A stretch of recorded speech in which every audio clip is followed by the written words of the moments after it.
જામનગરના દરેડ ઉદ્યોગનગર ખાતે મેટા લેબની લેબોરેટરીની બીજી શાખાનું બીજા તબક્કામાં ઉદ્ઘાટન કરવામાં આવ્યું છે। કેબિનેટ મંત્રી રાઘવજીભાઈ પટેલના હસ્તે આ ઉદ્ઘાટન કરવામાં આવ્યું હતું। જામનગર ફેક્ટરી ઓનર્સ એસોસિએશન દ્વારા નવાનગર બેંક સહિતની સંસ્થાઓના સહયોગથી મેટા લેબનું ₹40 લાખના ખર્ચે શરૂઆત કરવામાં આવી હતી।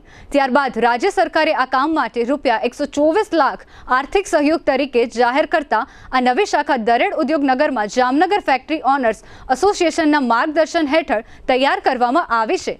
અહીં સીએનસી ટ્રેનિંગ સેન્ટર પણ બનાવવામાં આવ્યું છે। એસોસિએશનની સ્થાપનાના 75 વર્ષ નિમિત્તે આ કાર્યક્રમ યોજવામાં આવ્યો હતો, જેમાં એસોસિએશનના પ્રમુખ લાખાભાઈ કેશવાલા, ઉપપ્રમુખ સુરેશભાઈ હિરપરા તથા મંત્રી મનસુખભાઈ સાવલા અને જામનગર ચેમ્બરના પ્રમુખ બિપિન્દ્રસિંહ જાડેજા તથા મેટા લેબના પ્રેસિડેન્ટ જયદીપભાઈ ગોરેચા વગેરે ઉપસ્થિત રહ્યા હતા। પશ્ચિમ ગુજરાત વીજ કંપની લિમિટેડ દ્વારા ડિસેમ્બર 2023 માસને ઉર્જા સંરક્ષણ અને ઉર્જા કાર્ય દક્ષતા માસની ઉજવણીના ભાગરૂપે ચાલો સૌ સાથે મળી વીજળી બચાવીએ। બિનજરૂરી વીજળીનો વપરાશ ન કરવો આપણા સૌની ફરજ છે।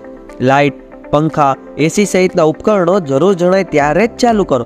LED બલ્બનો ઉપયોગ કરવાથી વીજળીની બચત થાય છે। શક્ય હોય ત્યારે કુદરતી પ્રકાશનો ઉપયોગ કરવો જરૂરી છે। પાણીને ગરમ કરવા માટે ઇલેક્ટ્રિક વોટર હીટરને બદલે સોલાર હીટરનો ઉપયોગ કરવો। સોલાર પેનલ ઇન્સ્ટોલ કરી વીજ ગ્રાહક સાથે વીજ ઉત્પાદક બનો।